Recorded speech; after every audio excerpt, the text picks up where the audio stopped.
មានបងប្អូនច្រើនឆាតមកសួរខ្ញុំនៅក្នុង page ផងនៅក្នុង Telegram ផង comment ផងតែនៅក្នុងវីដេអូ page ចាស់របស់ខ្ញុំចឹងណាគាត់សួរពីរបៀបក្នុងការធ្វើខ្លែងដោយសារអីពួកគាត់រៀនធ្វើទៅគឺពុតបាក់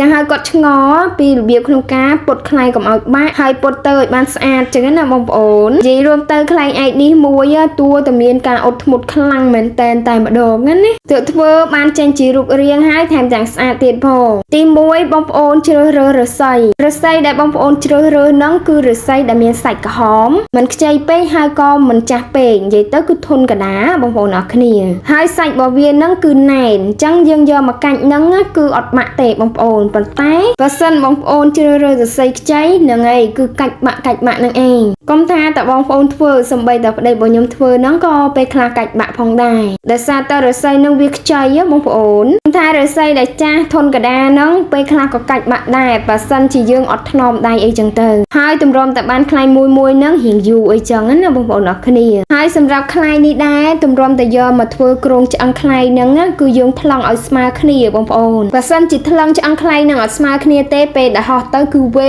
ដូចពស់ចឹងរាល់ខ្លែងឯងបងប្អូនចំណាំមួយនៅពេលដែលយើងបោះហោះឬក៏បោះវាឡើងលើទៅវាហោះត្រង់ភ្លឹងអានឹងមានន័យថាហោះហើយបងប្អូននៅពេលដែលវាជក់ខ្យល់គឺត្រង់ភ្លឹងហ្មងតែបើសិនជាបោះទៅវាតាំងពីដើមទីហើយអានឹងឡើងដល់លើក៏មិនប្រកាសថាហោះដែរប៉ុន្តែបើសិនជាហោះវាអាចនឹងវិវាអត់ត្រង់អីចឹងទៅហើយសម្រាប់ខ្លែងឯកនេះក៏វាមានកម្រិតរបស់វាដែរបងប្អូនកម្រិតដែលខ្ញុំចង់និយាយហ្នឹងគឺកម្រិតខ្យល់ហ្នឹងឯងពេលដែលយើងធ្វើឆ្អឹងខ្លែងនឹងធំពេកវាអាចនឹងស៊ីខ្យល់ខ្លាំងជួនកាលធ្វើតូចពេកស៊ីខ្យល់តិចមែនប៉ុន្តែនៅពេលដែលខ្យល់ខ្លាំងវាអាចនឹងបាក់អីចឹងទៅអញ្ចឹងគឺជ្រើសរើសធន់កដាបងប្អូនគឺធ្វើឆ្អឹងហ្នឹងមកល្មមខ្យល់តិចក៏ហោះខ្យល់ខ្លាំងក៏រឹតតែហោះដែរហើយមិនងាយបាក់ទៅណាទេបងប្អូនបើសិនជាយើងលេងថ្នមដៃឬក៏យើងលេងថែរក្សាវាចឹងណាកុំថាមនុស្សប្រុសលេងបានមនុស្សស្រីក៏លេងបានដែរហើយស្វាយទៀតបងប្អូនហើយនេះបន្ទាប់ពីធ្វើហើយបិទហើយអីចឹងទៅគឺយើងយកមកសាកឬក៏យកមកប្រហោះនឹងឯងតែអត់សូវមានខ្យល់ប្រហែលទេបងប្អូនអរគ្នា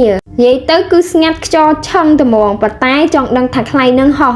មើលទាំងអស់គ្នាហើយនេះរបៀបចង់ខ្សែទ្រូងខ្លែងបងប្អូនកាលណាដែលយើងចង់ខុសក៏ធ្វើឲ្យខ្លែងរបស់យើងតាំងពេកឬក៏ធូរពេកឬក៏គប់វាឡើងលើទៅវាបោកក្បាលមកវិញអីចឹងណាបងប្អូនកន្លែងហ្នឹងក៏ជាចំណុចសំខាន់មួយដែរបងប្អូនអរគ្នាក្នុងការលេងខ្លែងឯកឬក៏ចងខ្សែទ្រូងខ្លែងឯកហ្នឹងឯងចឹងហើយមុននឹងបងប្អូនចងហ្នឹងគឺវាស់ដៃវាស្មើគ្នាណាជាមួយនឹងទ្រូងកដារបស់ខ្លែងនេះឯងឥឡូវនេះគឺចាប់ផ្ដើមក្នុងការសាកខ្លែងណា